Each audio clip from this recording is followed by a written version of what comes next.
పోరు నడుస్తుంది. ఇరు దేశాలు ఒకరిపైన ఒకరు బాంబులతో దాడికి దిగుతున్నారు. అయితే ఇదే నేపథ్యంలో ఉక్రెయిన్ రష్యా సైన్యానికి సంబంధించి కొన్ని కీలకమైన విషయాలు బయటపెట్టింది. ఇప్పటి వరకు 10 లక్షలకు పైగా సైన్యానికి సంబంధించి అందులో ఉన్న సోల్జర్స్ని కూడా హతమార్చినట్లు ఇప్పటికే ఉక్రెయిన్ ఒక సంచలనమైన ప్రకటన చేసింది.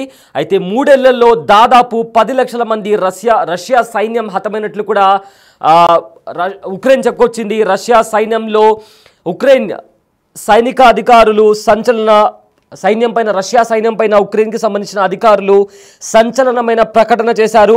అయితే సాయుధ బలగాలతో పాటు రష్యా ఆస్తుల ధ్వంసంపై కూడా కాస్త వివరణ ఇచ్చారు.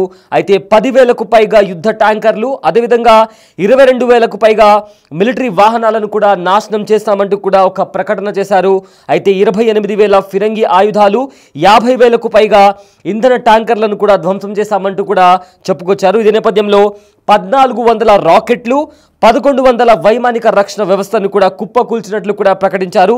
384 సాధారణ ప్లేన్లు, అదేవిధంగా 41 యుద్ధ విమానాలు రష్యా కోల్పోయినట్లు కూడా ఉక్రెయిన్ అధికారులు వెల్లడించారు. అయితే దీనికి సంబంధించి కూడా 336 హెలికాప్టర్లు, 38,000 డ్రోన్లు, 28,000 నౌకలు పాడైనట్లు కూడా ఉక్రెయిన్ తెలిపింది. ఏదైతే ఉక్రెయిన్ ఇంకా రష్యా మధ్య కొనసాగుతున్న యుద్ధంలో రష్యా వైపున ఉక్రెయిన్ ఎంత నష్టం కలిగించింది అని చెప్తూ కూడా ఉక్రెయిన్ సైనికులకు సంబంధించిన అధికారుల ప్రతినిధి కొన్ని గణాంకాలను రిలీజ్ చేశారు.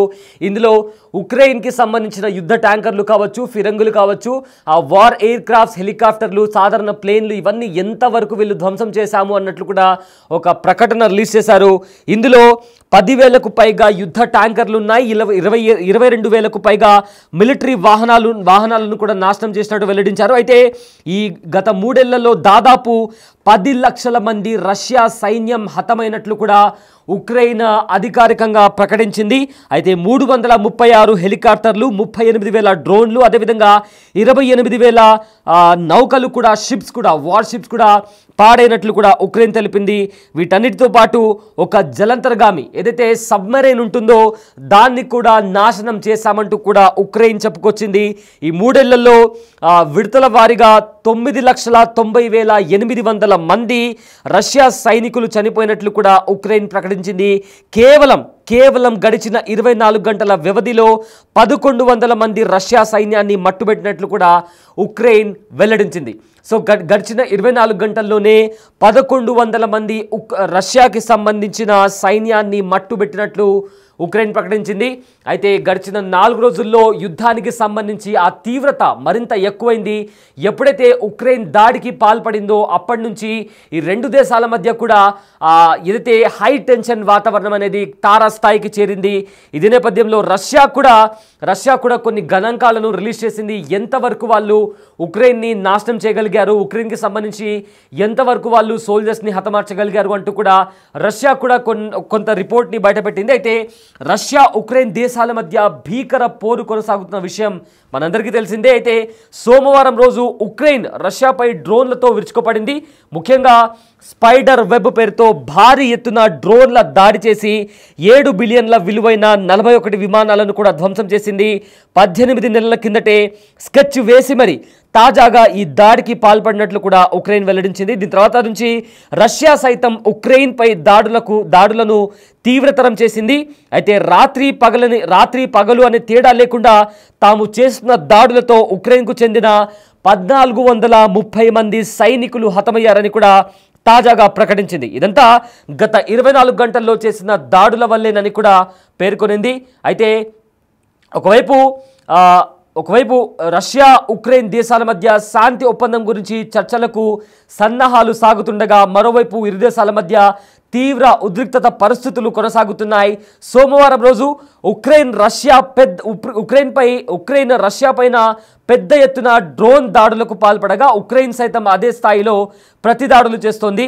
అయితే గత 24 గంటల్లోనే ఉక్రెయిన్పై తమ బలగాలు చేసిన దాడుల్లో 1,430 మంది సైనికులు, మళ్ళీ చదువుతున్న నెంబర్ మళ్ళీ వినండి, 1,430 మంది సైనికులు ప్రాణాలు కోల్పోయినట్లు కూడా తాజాగా రష్యా రక్షణ శాఖ మంత్రిత్వ శాఖ ప్రకటించింది. కీవ్లో డ్రోన్లు, క్షిపణులు, సాయుధ పోరాట వాహనాలు, అదేవిధంగా ఫిరంగి తుపాకులను కూడా ధ్వంసం చేశామని కూడా చెప్పింది. అయితే మరోవైపు గత 3 ఏళ్లుగా జరుగుతున్న యుద్ధంలో తమ సైన్యం దాదాపు 1 మిలియన్ రష్యన్ సైనికులను హతమార్చిందని ఉక్రెయిన్ ప్రకటించింది. యుద్ధంలో మొత్తంగా 9,90,800 మంది రష్యా సైనికులు చనిపోయారని, అందులో 1,100 మంది సైనికులు గత 24 గంటల్లోనే ప్రాణాలు కోల్పోయారని ప్రకటించింది. అలాగే తాము చేసిన దాడుల వల్ల రష్యాకు చెందిన 10,881 ట్యాంకులు, 22,671 సాయుధ పోరాట వాహనాలు, అదేవిధంగా 50,607 ఇంధన ట్యాంకులు, అదేవిధంగా 28,623 ఫిరంగి వ్యవస్థలు, 1,402 బహుళ ప్రయోగ రాకెట్ వ్యవస్థలు, అదేవిధంగా 1,176 వైమానిక రక్షణ వ్యవస్థలు, 384 విమానాలు, 41 యుద్ధ విమానాలు, 336 హెలికాప్టర్లు, 38,748 డ్రోన్లు, 28 నౌకలు, ఒక జలంతర్గామి కూడా నాశనం అయ్యాయని కూడా ఉక్రెయిన్ జనరల్ స్టాఫ్ కూడా తెలిపారు. అయితే సోమవారం రోజే రష్యా ఉక్రెయిన్ మధ్య టర్కీలో ఇస్తాంబుల్ సిరాగన్ ప్యాలెస్లో చర్చలు జరిగాయి. టుర్కీ విదేశాంగ శాఖ మంత్రి హకన్ ఫిదన్ అధ్యక్షతన జరిపిన ఈ సమావేశంలో కాల్పుల విరమణ ఒప్పందం గురించి కూడా మాట్లాడారు. కానీ బయటకు వచ్చిన తర్వాత దీని గురించి ఎలాంటి విషయం కూడా వెల్లడించలేదు. దీన్ని బట్టే ఇరు దేశాల మధ్య ఎలాంటి ఒప్పందం కుదరలేదని కూడా చాలా స్పష్టంగా అర్థమవుతుంది. సో ప్రజెంట్ ఇది పరిస్థితి. ఉక్రెయిన్ ఇంకా రష్యా మధ్య కొనసాగుతున్న యుద్ధ నేపథ్యంలో ఇరు దేశాలు ఎవరికి ఎంత నష్టం జరిగిందనేది కూడా బయటపెట్టాయి. అయితే ఉక్రెయిన్ రష్యా పైన వాళ్ళు చేస్తున్న దాడిలో ఎంతమంది సైనికులను హతమార్చగలిగారు, అదేవిధంగా రష్యాకు ఎంతవరకు నష్టం కలిగింది అని కూడా ఉక్రెయిన్ బయటపెడితే, మరోవైపేమో రష్యా కూడా తాము దాడి చేసిన దాడుల్లో ఉక్రెయిన్కి ఎంతవరకు నష్టం కలిగింది, ఎంతవరకు వాళ్ళు ఉక్రెయిన్ పైన పై చేయి సాధించగలిగారు, ఎన్ని మిసైల్స్ను, ఎన్ని డ్రోన్స్ను, ఎన్ని యుద్ధ విమానాలను, యుద్ధ నౌకలను కూడా నాశనం చేయగలిగారు అనేది కూడా వాళ్ళు చెప్పడం జరిగింది. సో మొత్తం మీద రష్యా ఉక్రెయిన్ మధ్య భీకర పోరు కొనసాగుతున్న సంగతి మనందరికీ తెలిసిందే. ఇప్పటికే ఆల్మోస్ట్ 3 సంవత్సరాలకి పైగానే వీళ్ళిద్దరి మధ్య యుద్ధం జరుగుతుంది. 2022లో మొదలైన ఈ యుద్ధం ఇవాళకి కూడా ఈ సెకండ్ వరకు కూడా కొనసాగుతూనే ఉంది. అయితే శాంతి చర్చలకు సంబంధించి ఇప్పటికే చాలా దేశాలు ప్రయత్నిస్తున్నాయి. అటు అమెరికా కూడా జెలెన్స్కీ అదేవిధంగా పుతిన్ని ఉద్దేశిస్తూ కూడా మాట్లాడడం జరిగింది. ఓవల్ ఆఫీస్లో కూడా జెలెన్స్కీ వెళ్ళినప్పుడు కూడా ట్రంప్ ఇంకా జెలెన్స్కీకి మధ్య కాస్త ఆర్గ్యుమెంట్ కూడా చోటు చేసుకుంది. అయితే దాని తర్వాత జెలెన్స్కీ కాస్త వెనక్కు తగ్గారు. అయితే కానీ పుతిన్ మాత్రం తన స్వభావాన్ని మార్చుకోవట్లేదు. పుతిన్కి పిచ్చి పట్టినట్టు వ్యవహరిస్తున్నాడు పుతిన్ అంటూ కూడా ట్రంప్ ఘాటు వ్యాఖ్యలు చేశాడు. దీనికి రష్యాకి సంబంధించిన అధికారులు కూడా రెస్పాండ్ అవ్వడం జరిగింది. పుతిన్కి తెలిసింది ఒక్కటే, యుద్ధం మాత్రమే. సో పుతిన్ని భయపెట్టాలని చూస్తే అది ఖచ్చితంగా మీ తప్పు అవుతుందంటూ కూడా రష్యాకి సంబంధించిన కొంతమంది అధికారులు కూడా చెప్పారు. సో మొత్తం మీద చూసుకుంటే భీకర పోరు కొనసాగుతుంది. సోమవారం రోజు ఉక్రెయిన్ రష్యాపై డ్రోన్లతో విరుచుకుపడింది. ముఖ్యంగా స్పైడర్ వెబ్ పేరుతో భారీ ఎత్తున డ్రోన్ దాడులు చేసింది.